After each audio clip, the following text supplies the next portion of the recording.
Great. So we're going to give this just a minute for Meredith to let everybody into the session, and then we're going to get started. Welcome, everybody.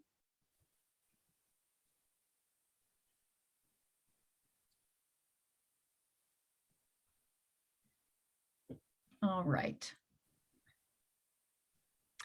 So welcome, everybody. I'm Sharon Easterling from Opportunities Exchange, and it's great to see some of your names and pictures and faces.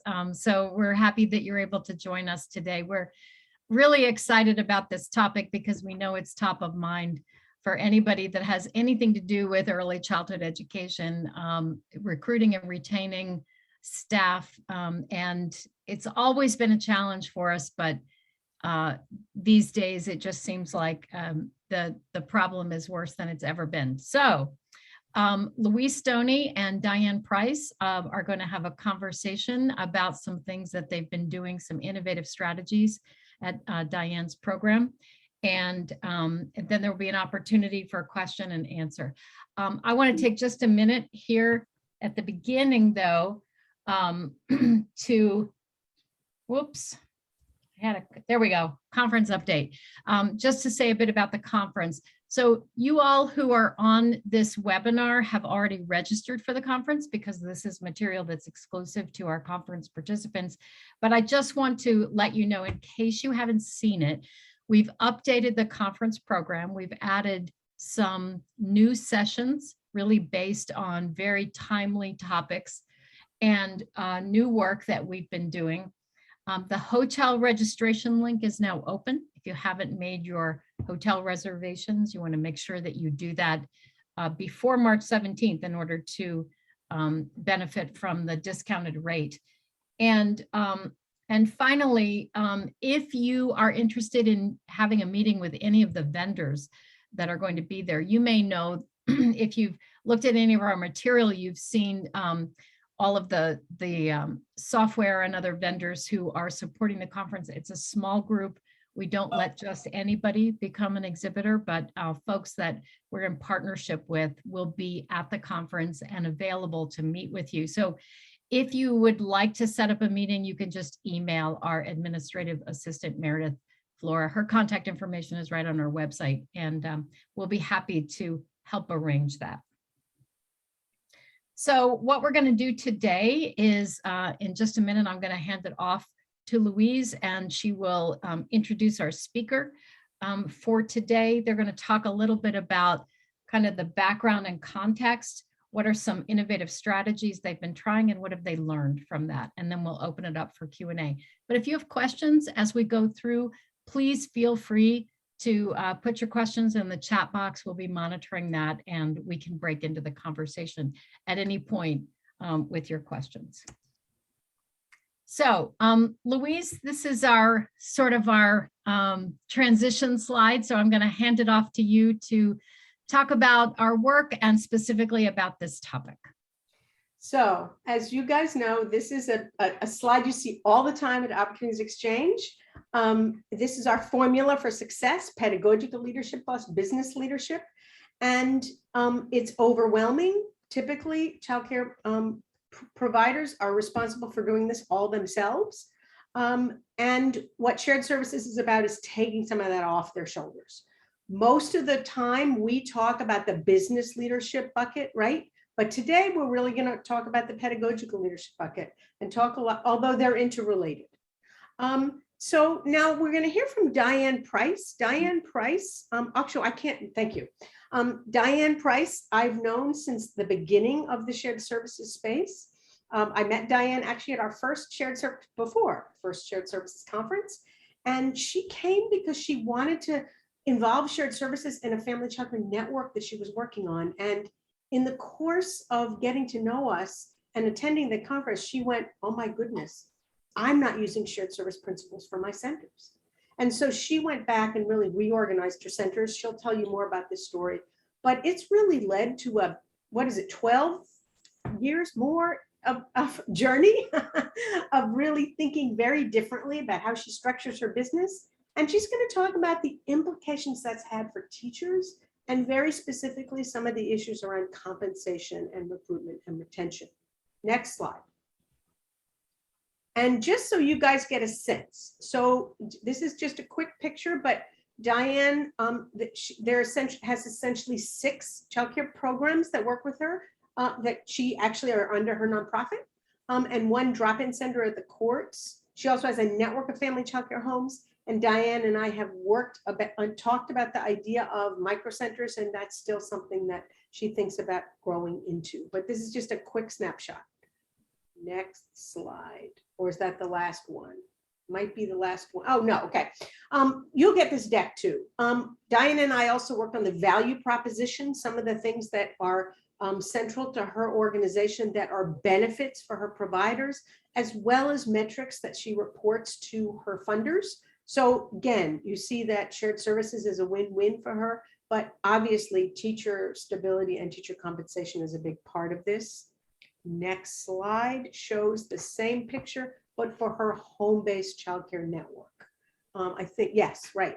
And so outcomes are somewhat different, supports are somewhat different, but the general philosophy is the same. The roots, which are her central office, which are her shared services frame, the apple, the benefits that result. Next slide. So what we're really going to do is to have a conversation, Diane and I, and let's see, I think we should probably put this on speaker view. Yeah, and then I don't know why I'm not showing up though. Well, you know what? Diane and I are going to have a conversation, and I thought we could do it. Meredith, we may need your technical assistance help here. I thought we could do it where you could see both me and Diane on the screen, but I'm not sure how to make that happen. So, so what I'm seeing is you talking right now, Louise, with, no, we're no longer screen sharing. And when Diane speaks, she should pop up. Okay, as well. We'll do it that way. We'll go with that then. That's cool. All right, very good. So Diane, you've been at this for a long time. Very long time. And so let's start a little bit with what you did long before the pandemic to sort of strengthen your teaching staff. So it was interesting to me. I started with our organization in 1989, and we've this year is our 125th year of operation. So we have a long-standing sustainable foundation in our community and have gotten a lot of community support. I was hired to basically raise money for the organization. They wanted someone who could write grants. That's how but my background is early care and education. And my goal has always been high quality early care and education and to really focus on quality. One of the things I noticed in the early years here is that we were hiring directors, and we have fairly high standards. We have very high standards for our staff. So our directors have to have a BA in early care and education. So we were hiring directors and we were finding them. And then they're coming into our operation, and then they're hiring, they're running ads. We weren't shared services at all. They were hiring, they were running ads, they were setting fees, they were doing enrollment, they were collecting, they were doing all the administrative things that, quite frankly, I'm not sure we're very good at as early care and educators. I don't think that's our strength. I think our strength is in pedagogical leadership. Our strength is in what's best for children. We come at it from a teacher, maybe even a social worker perspective. And it just bothered me. It just didn't feel like we were doing the right things. We were centralized a little bit. You know, we had a HR person. Well, we had someone doing payroll, and we had a bookkeeper, but that was about it. And I started adding some positions as I moved along to basically work on the quality component. And right out of the gate, we went through national accreditation. We did that in 1990 so that all our centers would be NAEYC accredited. I felt that was an important sort of umbrella for early connections, and had a lot of board support on that. No problem with that. And then we met Louise. We were part of an early pilot program with Early Learning Ventures, the Mirage Foundation in Denver, and we were part of the first shared service conference. And we had a network. In 2000, we added a network for family childcare homes. Well, actually, it started around So earlier than that, but the network actually, no, it's probably about 1997 actually when that started. And we were supporting family childcare homes, and our goal was to get them more engaged in contracts with the Department of Human Services. And so we created some strategies around helping get money to them more quickly. That's a long story. But anyway, at the conference, we started listening to this idea of shared services. And I had a board member with me, and he's always been one of my favorite board members because he always has 500 ideas. 498 of them are crazy. But it doesn't bother him when you say, Mike, that's crazy. He says, okay, I got another one. Sort of like Louise. If that one doesn't work, we'll get you another one. We'll get you another one. So what ended up happening is he was there and we kind of walked off to the back, and I was kind of standing against the wall going, oh my gosh, this is what we need to do as an organization. So we began our journey with shared services, and we centralized all of our administrative support, which allowed us to really drive our resources to our teachers, to drive our resources toward professional development, to drive our resources toward family support, to really look at a comprehensive approach to early care and education and get people not just on the right bus, but on the right seats of the bus. And it gave us this specialization in areas that increased revenue significantly, increased director satisfaction, increased parent satisfaction, increased revenue, increased revenue, increased revenue. And those were our biggest things. And so those were the things we did that allowed us to really create a framework of teacher support around on-site professional development, excuse me, teacher training, teacher off-site, off-the-floor planning time. We've always had paid vacation, paid sick leave. We had a very comprehensive package of benefits, but all of a sudden it led to a much more stable workforce. Now, given the conditions over the last 4 years, that stability is a little shaky right now, but it really cemented us in the community and in our state as a high quality organization that really put first the teachers in our organization. Right. Excuse me. So Diane, so you're describing what was and what you and we worked on together for a number of years. Boom, the pandemic hits. So let's talk a little bit about what happened to your organization initially in March, 2 years ago. And March 15th, 2020. I There you remember go. it. I remember it. Okay, so talk to us about that journey. So we walked in that morning. We had heard the Thursday before that our school districts were all shutting down on that Friday. On Sunday, I was on a statewide call about setting up emergency childcare with the Gary Community Investment was working on this. And so we were figuring out how to get emergency childcare set up. Everyone was closing down. All centers were closing down. Head Starts were closing down. There was just nothing there for families. And so I brought my leadership team together. My leadership team consists of a vice president of community engagement, an executive vice president of operations, a vice president of HR, a vice president of finance, and a vice president of home operations. And so we met at 8:30 on Monday morning, March 16th, and we met every day, every morning at 9 o'clock for the next probably 5 months. Because as you all know, things were changing every single day. You would go home at night, and then the next morning, there would be a change overnight, and your whole operations were under a new set of guidance. I chose, after conversations with my board chair, to remain open. I chose to keep our doors open. I had two things that were important to me. One is that our parents who had to go to work had a place for their children. And secondly, I wanted to be able to keep my teachers employed. I didn't want to put any hardships on them. Before, I remember we didn't have anything about unemployment early on. We just didn't know what was going on. And so I wanted to keep my teachers employed. And so those were my focus. I got a lot of pressure, real pressure, and then some kind of behind the scenes pressure. I know that I learned in July that many of my leadership team thought that I was making a mistake, that we weren't going to survive it. We did. I know that I had a lot of teachers who were putting pressure on me. We have a large Head Start organization in our community. We partner with them. We have Head Start and early Head Start classrooms in our homes and our centers. They shut down immediately. And so they wanted to be like Head Start. They didn't want to work. They wanted to be at home, but they wanted us to pay them. And clearly, as you all know, childcare doesn't live like that. We have to have families in order for us to have funding, in order for us to pay staff. And staff don't always get that whole picture.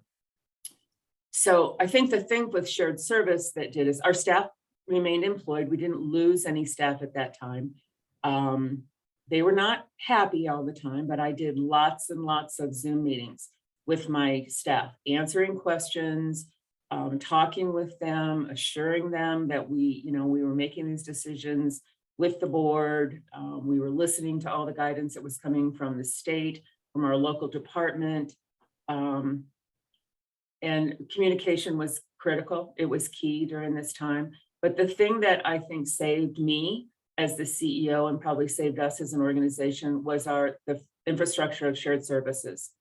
It would have been impossible for me as the CEO to keep track of everything that was going on from the federal government with HR, BRCA, all the mandates that were going on to stay abreast of everything that was coming down about employment.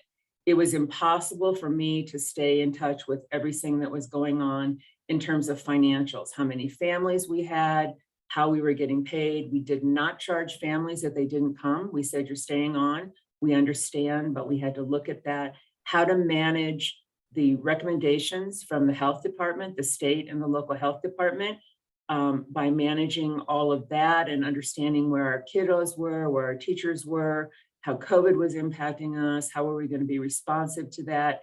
And then having a communications department that was constantly monitoring what was going on, getting information out, applying for special funding, understanding what was available in the community and the state, and giving us this opportunity to bring in additional revenue while this was going on through emergency funding. And being able to sit down and talk every day and talk through these was critical to our survival. I do not believe I would have made it on my own. And I depend a lot on my team, but we're a large operation and it would have been impossible. Talked twice a week with my board chair. Financially, we went through everything for cash flow, look at what was happening with state money, and without that constant conversation and that feedback from each other, we didn't always agree on things.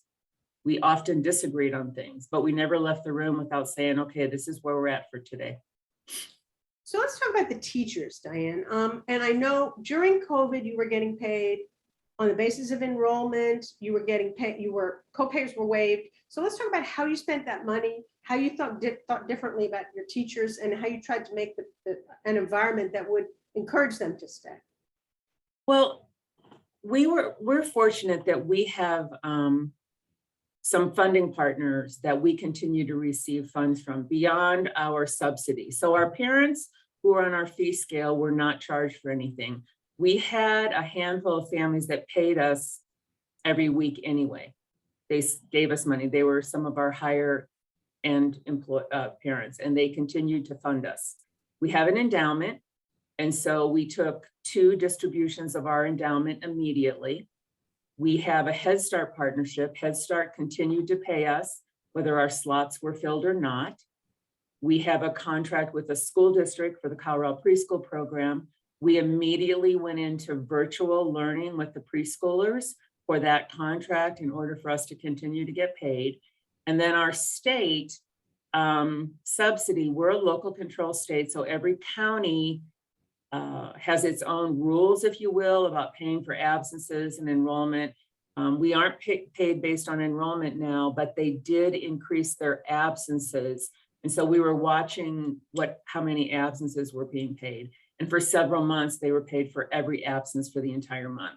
But that decision was made a week before the end of the month. So we didn't know until the 3rd week of the month if we were going to get paid for the next month. It was a sort of a week by week decision. So there's a lot of uncertainty. And then we were able to get a payroll protection program loan. And so that was critical. And again, we couldn't have gotten that without having a finance director who was following that closely and able to do all of that. So for our teachers, as I said, many of them didn't want to work at that time. So some teachers took leave of absences. We had some people that had some that were very high risk and they took a leave of absence. We let them use their paid leave and all of that. We had a few positions we were able to have them work from home. Our directors all continued to work, and I think that was critical. They are those leaders at their centers, and they're the ones that maintain that morale, I think, at that center level and that commitment to the team and to the children. Again, lots of feedback. There was so much on the internet that was not true, that was people were reading it and coming back and saying, so the communication was important. We had very low numbers, but we were also, we had to cohort. So no children, we had to have an opener for every classroom, a closer for every classroom. Parents couldn't come in our buildings. So being in contact with parents, I had my name and my email on every letter that went out to parents. I fielded calls every night for hours because I didn't want our teachers to have to take that kind of pressure. So we took that off of them. We cut back on professional development for a while, but we ended up bringing that back virtually. So we continue to do professional development. We continue to do teacher support. We continue to do curriculum support. We had our coaches out not at our centers, but by video or by Zoom, working with our staff in their classrooms. We didn't lose anybody at that time. So we felt pretty solid, and we felt like we were giving them the support they needed. Again, weekly staff meetings where I would get on Zoom and just tell them where we were and answer any of their questions and take full responsibility for every decision that was being made. I took full responsibility. And so now the pandemic is going on, and you've recently made some interesting decisions around how you're going to spend your ARPA money and the impact this is going to have on your teacher wages. So you want to talk a little bit more about what you've just done and where you're going? Yes. So we, as I'm sure many of you are, our community, our state has a huge workforce shortage, and we are struggling to get people to apply. And so as professionals, I think we always talk about pay. Pay is critical, pay is critical, pay is critical. So we thought pay was critical. And so what we did was 2 of the other large nonprofit early learning programs, Head Start did a wage adjustment in July. Our community college did a wage adjustment in August. And I went to the board and said, we have to do a wage adjustment, or we're not going to be able to recruit teachers and keep our classrooms open. And we talked about it, we didn't do anything. And then last year, because I'm retiring this year, my board was doing had a lot of support last year about transitioning and governance and those kinds of things. And so we had a consultant that was working with my board chair and my vice chair all last year. And we opened, our school district used their COVID money, one of our school districts used their COVID money to provide free before and after school care. And they asked us to run one of their programs. So we went from having 28 kids on a Tuesday to having 80 children on a Wednesday. And we didn't have enough staff. We couldn't find the staff. And so every administrator except finance was working in classrooms. And I was working in a classroom, and I was opening at that center and then leaving during the day when the kiddos were in school, if they were in school. Well, they were in school last year, and then coming back at the end of the day and closing. And so I came back from opening one morning, and we got online with our coach and our consultant coach. And the first thing she'd say, how is your health? And we'd all have to answer. And then she said, how is your mental health? And I had to turn the screen off because tears were streaming down my face. I was exhausted. And so I came back on and I said, I'm sorry, but I've been in a classroom since 6 o'clock this morning. I'm going back to a classroom this afternoon at 3. And my board chair said, our CEO needs to be in the CEO seat, not in classrooms. What do we need to do? And so they came back and started having this discussion about wages. And my vice chair said, either we shut down, we consolidate programs, we just see what happens, or we give these wages. And within the next 5 minutes, they'd said, we're getting this out to the board, we're going to give the wage increase.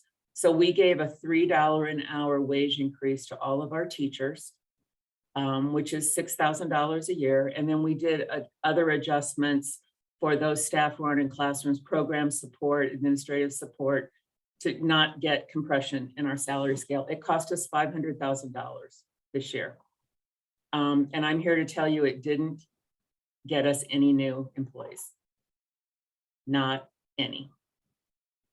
Our current teachers, our lead teachers are making $23 an hour, which is about $47,000, $48,000 a year. They're happier, as happy can be. A lot of our teachers are okay, but the problem we have right now, I believe, at least in our community, is this back end of recruitment. Having people understand that this is a career choice, and that is an important career choice, and we don't have that right now. And so there are so many other opportunities for people that we didn't recruit. We thought we would steal some employees from other places. Didn't happen.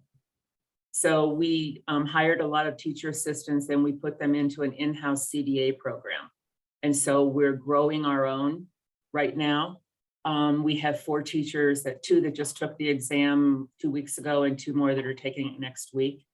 But right before this seminar started, I had my operations person in here telling me that we lost 2 of our infant teachers to out of an early Head Start room in partnership to our Head Start grantee. So now we don't have any early Head Start teachers because they went to work for the other Head Start, or the Head Start. So we're struggling. We're still doing a lot of support. Our teachers still have planning time. We're doing the best we can. We're getting them out for planning time. We're doing pyramid training, social emotional development training. We've got coaches in classrooms. We do not do any professional development training on the weekends or evenings. Everything's done during the day. We staff for floaters at our center so that we have coverage when people are out to do other things. And we do a curriculum training. Every Wednesday is a professional development day. And then every staff meeting, we have 30 minutes of professional development at every staff meeting, where our coaches come in and do training on class, where our behavioral health coaches come in and do training on social emotional development. And then the directors, that happens 3 times a year, another 3 times a year, and then four, and then our directors get four times a year for training. I wish I could say to you that this salary increase moved the needle for us. It didn't. Morale is not as bad as I think it would have been with that. People are happy with that, but we have a churn at the entry door. People come in, they think this is what they want to do, and they're out the door as quickly as they come in many cases. So we're doing everything we can to keep morale high, to keep our quality high, and working with, at the state level and at the community level, with engaging in driving more people helping to drive more people into the field. We're paying for that. Last year, we had enough money to pay for that. We did it in September and we were okay. We ended the year with about $150,000 cash on hand. This year, we've got enough ARPA money to cover all the salaries. We got sustainability and stabilizations grant that amount to $567,000. And they're coming in payments every 9 months, $63,000 every 9 months. But we don't know what we're going to do in 2023. When Louise asked me that, I went, good thing I'm retiring, huh? But it's not. We are working on that and planning that right now. So we structured this as a conversation because folks in the audience, there's no silver bullet here. I mean, you just heard Diane say she's paying what we would consider in our field really good wages for her teachers. She's still struggling with recruitment and retention. However, she is providing high quality. Teachers are getting supports. There's a lot of stability. So I would certainly invite folks that are on the call, raise your hand or put in the chat if you have more questions. Diane, I'm just curious, as somebody who's been in the field for a long time, as you look at what's your feeling? I mean, there's obviously no silver bullet, but what is it that we all should be thinking about going forward as we think about recruiting and retaining teachers? Well, no, I think certainly we've all realized that this is our time. I mean, we've never had a time like this where there's more awareness of what's going on in the field of early care and education, and awareness of women leaving the workforce and the economy depending on childcare. I've never seen this in my career. We've known it, but I don't think at large people have known it. And so we have this time now, but this is a broken system. And when your sole revenue source is single payer, now it's not single payer for us because we have a lot of partnerships, but not everyone is able to engage in those. When your single parent is payer fees and your costs are so high and your personnel costs take the majority of that, you can't put this on the shoulders of parents. We all know that. And so we have to think about how we advocate for and lobby for sustainable dollars come into our system in order to support our operations. We're doing unit costs right now for all of our classrooms. And we sat down and looked at them last week with my finance person, and I knew what our unit costs were last year. Then we added this $500,000 raise, and I looked at our unit costs. We had an average amount of money on average that we had to raise per child last year of $76 per child per week that we had to bring in through development dollars. This year, that average has gone up to over 100 with the salary increase, which means now the pressure is on my community engagement department and my development department to bring in more money, to raise more money. In addition, for us to be lobbying for a change in our subsidy system in Colorado. We are still we're still paying based on market rate. We have got to look at costs. We cannot be looking at market rate. We have to look at costs and figure out a way to support the costs. And I think as owners and directors and leaders, we better know our business. If we don't know our business model, if we don't know our costs, if we don't have a way to talk about how much it costs us in real dollars and why it costs us that in real dollars, that we don't have an opportunity to make a change. And so it means we all have to be much, much better at the business side of early care and education.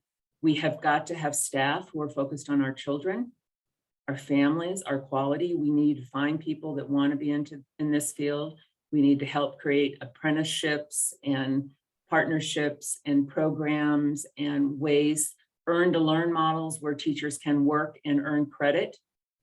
We have to figure these things out. We're working on those in our community. You can't go to school and work full time and pay your tuition or come out and make loan payments on the wages that we're currently paying early care and education providers. So we have to go at it from two ways, many ways, more than two. But I think for each of us, the reality is that we have got to know our business model. We have got to know what it costs, and we've got to begin to streamline some of those and build these partnerships that drive more money into classrooms.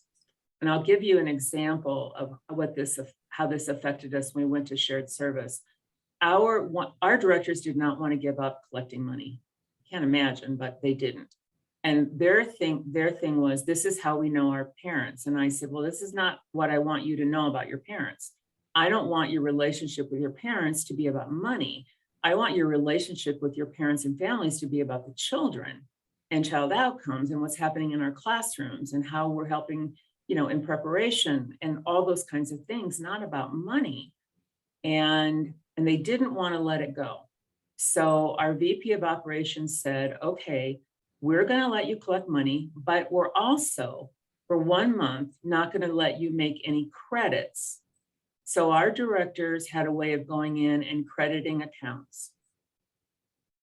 And they credited accounts for all kinds of things that probably weren't appropriate to credit accounts for. And it was probably because there was that parent holding that child's hand right there, talking to them about how they couldn't pay their bill. And so that month, the next month, we brought in $14,000 more in parent-free revenue in 1 month than we brought in the month before by not allowing or taking away that, I don't want to say taking away or not allowing, but taking, I think, that burden of collecting fees off of our directors. They saw it. They said $14,000, and they were like, yeah. And so that's handled in a finance department now. We have a billing specialist. We have someone nice who talks to parents, but they know how to talk to parents, and we're able to bring in every resource we can.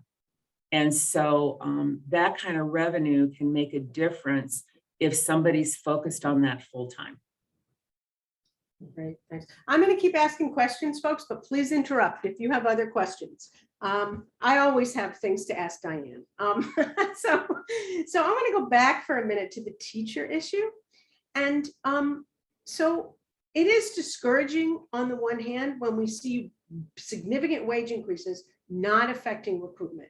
We all know that we're in the world right now. What are they calling it? The Great Resignation. I mean, this is happening to every field. But I'm curious about, as you think of in your leadership role, are there things that you've done with teachers that you believe have had as equal an impact on their commitment, like changing the hours that they work or paying more hours off the floor? I'm making this up, but are there other issues that we should be thinking about?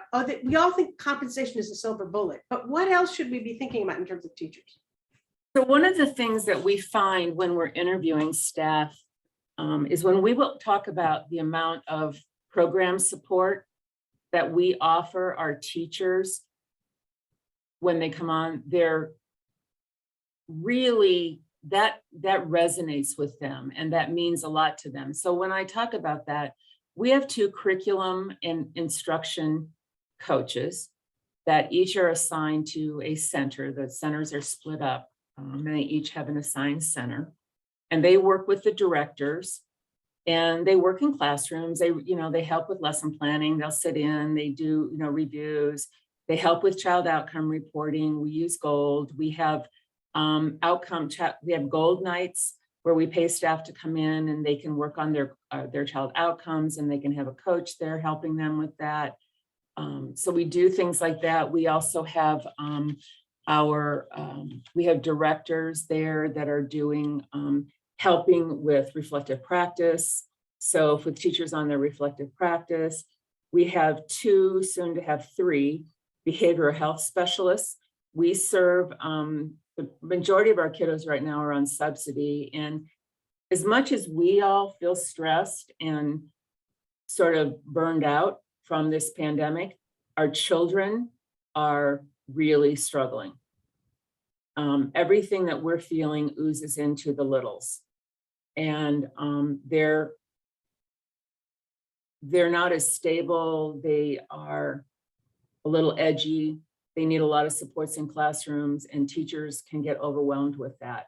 We noticed in our school age program this year when we started, and I was in classrooms, that our kindergartners were preschoolers, the first graders were kindergartners, and such. For second graders were first graders. They're just the virtual learning had really affected them. And so the behaviors, their social emotional development was, I think, really delayed. So having behavioral health specialists that are in classrooms coaching, working with parents, helping parents understand that we may need to get some supports for your family, language, speech, language, those kinds of things all add to those sort of disruptions in the classroom. Our paid time out of the classroom for planning. Our teachers, we're still NAUIC accredited. They have to maintain the accreditation, all that's going on, our state requirements for training, lesson planning, Gold, If they're a Head Start classroom, then they have to do all their documentation in our Head Start system. We're asking a lot of them. We're asking them to do a lot. And we have to give them that time to do that. The pressure is just insurmountable for them. We're also upgrading technology because they have to have technology in order to do this, and we're just not there. So we're spending a lot of money right now on technology updates, just to have better access for them. You know, they're not kicked off the internet every 20 minutes, you know, those kinds of things, so they can get their work done. So the supports, I think, are the most critical thing, Louise, that they know that there's someone they can call to help them. They know that if they're in a bind, they can go to their director, which we encourage, but they can reach out to other people in the organization. And we're going to be there standing with them side by side to help them get through these difficult times. Great, thanks. So as you've heard, Diane is not one to sugarcoat anything. So she's honest with you about both what her new structure has helped her to do, as well as challenges that continue to be in existence. So I guess my last question for you would be, many folks that are on this call would say, well, gee, I'm not Early Connections. I don't have an endowment. I don't have a Head Start contract. I don't have the resources that you have. How in the world can I ever do this if you are telling me that it's not a silver bullet even the way you do it? So what would be your response to people who said something like that? I think we have a responsibility to look for partners. We have a partnership with our Head Start grantee. You could have that too. It's reaching out and building those relationships, and all of us want to build those relationships right now. We're in the process of we'll be implementing universal pre-K in the fall of 2023. So those opportunities that are coming along, looking at what your state is doing, looking at what your community is doing. I think we can't sit back and see what happens to us. We have to really lean in and participate and helping to make some changes, to look at doing things differently. This is not, we've kept this model of childcare pretty much the same. I have these conversations with my staff all the time is, it's not the same old childcare. We need supports in other areas. It's not just maybe that 6 a.m. till 6:30 at night. Are there other opportunities for us to do things and think about partnering with businesses, with schools? I have found that working with a charter school is much easier than working with a public school in my community. Charter schools seem to be a bigger risk takers. You have to have someone on your team, and if it's your leader, you have to be someone who embraces change and is willing to take a risk and be responsible, take responsibility. And when it doesn't work, say, man, I really screwed up. That was the worst idea. And I've said this many times, this is the worst idea I've ever had. I am so sorry, we have got to go back. But more often than not, what I'm able to say is, you know what, this was okay. We promised we'd go do it the old way if it didn't work, but guess what, it worked. So how do we do that? But you have to be conscious and have a good team around you. So when you have a shared service model, you're building a team of support. And when you have a team of support, you're now not out there alone making those decisions. So Kim put a question in the chat box, but Kim, I see that you're also, your video's on and I can see your lovely face. You want to just ask the question in your own words? Just unmute yourself and ask it. Sure, thanks, Sharon. Diane, thanks for your examples and your thoughtfulness through this whole thing. Earlier you talked about that churn is happening at the entry level. And we're seeing that too across the board, and we're also hearing the rumblings from our sisters in the elementary school space as well, right? So how do we build that pipeline again, and how do we, obviously wages is a piece of it, but it's not that silver bullet. So how do we build this churn that those education is a place to have a good career? So I'm listening to everything that I'm hearing around. I sit in on meetings all the time and listen. And we're hearing more and more about high school being a pipeline, and that we need to be starting earlier with career, with even middle school. and freshmen and sophomores in high school about thinking about this as a career. So for example, we have an in-house CDA program. And so we'll hire someone as a TA. They're hired in at $14 an hour, but our CDA program is 9 months. And so every 3 months, they get $1 an hour raise.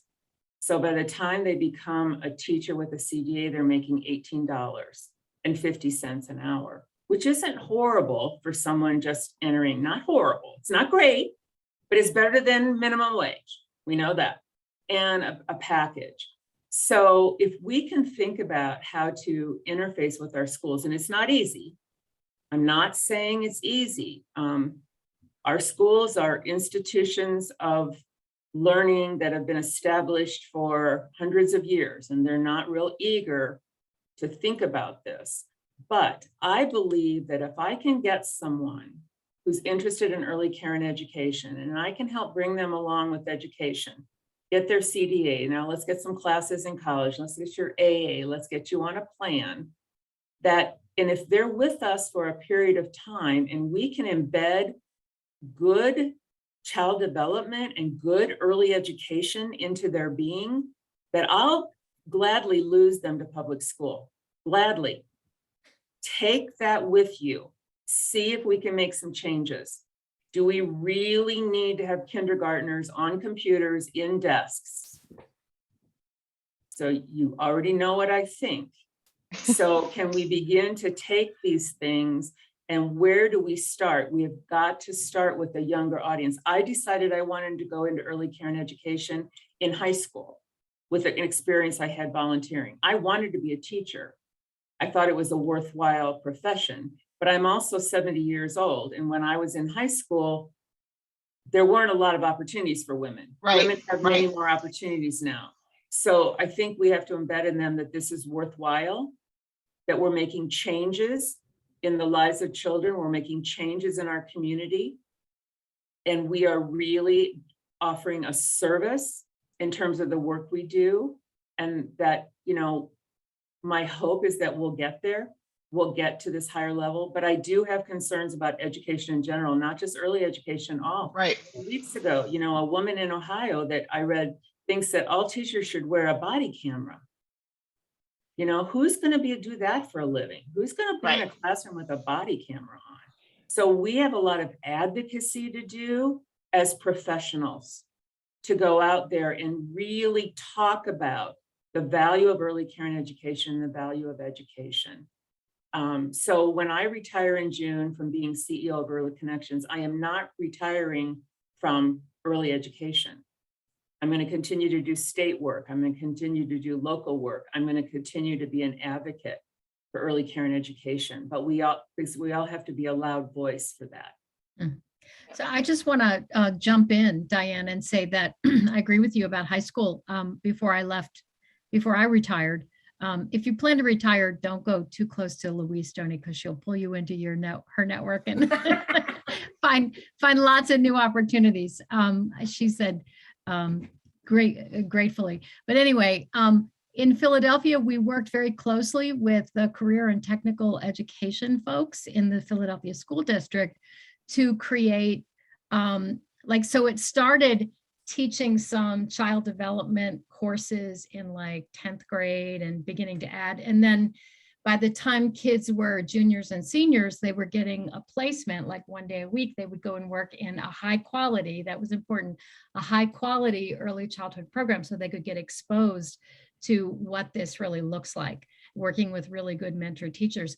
And what was really lovely about that work is that because we were a teach state, folks were able to graduate from high school with being pretty close to having the CDA, and then sort of go right into working in a quality program, getting college scholarship money right out of that. So they were able over the course of, 6 or 8 years to have an associate degree, no debt, no student loan debt, and a pathway to continue on to a bachelor's or master's. So it actually really was a pipeline. And it was especially It was an especially good opportunity for kids who might not have ever seen themselves as having a pathway to college. So there is kind of that silver lining. I think it's a really interesting strategy for folks to Yeah. think about. Yeah, I like that strategy as well, and as we kind of figure out what we're doing here in Texas around that as well. But I also, and Diane, to your part about you don't care if you lose them to elementary school. Heck, I don't care if we lose them to just being good moms and dads that have good child development. Like that's a win too. So, Exactly. Yeah. Thank you for your input. Let me add something to that conversation, because we did used to have a partnership with a high school where there was a child development kind of track within the high school, and they did their learning hours in our childcare program, because we do have a program at that high school. Well, the school system decided to kill the track, and we went to them and asked why, and they said because our graduates can't make a living wage in the field. And Right. so this is all this very interrelated chicken and egg kind of a thing, that until we can get the profession or the jobs to a point where young people can see themselves in it and can make a living wage, then we're not going to be able to form those kind of lasting partnerships, because the school system doesn't want to churn out people who go into a career where they can't pay their bills or they can't make a thriving wage. So, there's a lot behind all of this with advocacy and raising wages. Yeah, I agree with you, Katie. And I think the other thing is the communication with parents, not just the schools, with parents who want, if there's a belief as a parent that your child is going into a field where they're going to make minimum wage, we all want something better for our children. So we have to create better messaging about the value of this. And of course, we have to do something with wages. We ran into the same thing that you did, Katie, with our Workforce Development Center, who really didn't want to work with us because we weren't paying people enough. And so, which is why 3 of us took that step. We're big programs in our community to raise our wages. Now, our Head Start program used their COVID money. It cost them $1.2 million. They have no idea what they're going to do next year. No idea at all. And so, I think we're all kind of struggling, but we also know that we have to be responsive to our community's economic development. And so we have to keep our programs open, and we have to get good people in those programs, because we're hanging our hat on quality. And so our ability to raise money is based on our kids have good outcomes. And so there's a good return on your investment, but we all have to be singing from the same sheet of music. We all have to admit that we may have to be doing some more work around quality. We may have to be investing more money. We can't say that, we're really high quality when we aren't doing all those things that are indicators of quality, whatever those might be in your state or your community. Because that's the marketing, I think, is coming at the state level to families. This is how the indicators of quality, your QRIS ratings, whatever those are. We have to be at that level if we're going to change the message. So we're getting close to time. I just want to sort of summarize what I'm hearing Diane say, though, that I think is a really important message, which is there's no silver bullet. And yet you watched someone who actually built a system, really significantly raised wages in a time when the world is upside down. So it's very hard for us to know that what's happening. Is the Great Resignation going to continue? We don't know, right? But I think the bottom line is, when you said, Katie, by the way, this was Katie Harbison from Shambles Center for Children, who spoke about the apprenticeship program, that you said they closed it down in your school because the wages weren't there. Well, Diane just now created a pathway where the wages are there. I think you similarly in Shambles, you raised your wages significantly. So I think we are in a new day, and it's time to go back now and say, let's go back to these apprenticeship programs. We're building this pipeline now, and let's start sort of opening those doors. But the bottom line is there isn't any one single silver bullet. Other comments, questions, things folks want to add? I would say the only thing closest to a silver bullet is advocacy at all levels, because I think it's going to not only help us better the perception of early childhood, that's going to help with workforce and all those things, but it will also help us bring people alongside us to advocate to our lawmakers for more investment in the industry. So to me, it's really the way we get better support financially, and it's the way we get more staff. Great. Yeah. So Sharon, do you want to end us with a? Yeah, I want to we had a question very early in our session when at the very beginning, I said we have a new program agenda, and someone said, where can I go to find that? There's actually a button on our website. So if you go to the OpEx website, you go to the conference page and just start to scroll down, there's a button that says click here to see the program agenda. So that's been recently updated. It's not final, but it's pretty close. So we'll be adding some more there. And I think. Oh, someone just put it in the chat. Very Thank you, good. Katie. Thank you, Katie. Yeah. Make sure that you take a look at that and let us know if you have any questions about the conference. We have one more virtual meeting before we actually get together in April, and that is going to be next month, and it's going to be Amy Friedlander is leading that, and it's on using business intelligence, using dashboards to really support business sustainability for Alliance Hub members. So it's actually listed on our website to check that out. And if you want to register for that, just be in touch with Meredith. And we hope to see you there. But more importantly, we are so excited about seeing you at the conference. We just can't wait. We've got some great things in the works. So thank you all for being here today. And we hope to see you very soon. So Sharon, one more yeah. question. I know we're recording these sessions. Yes.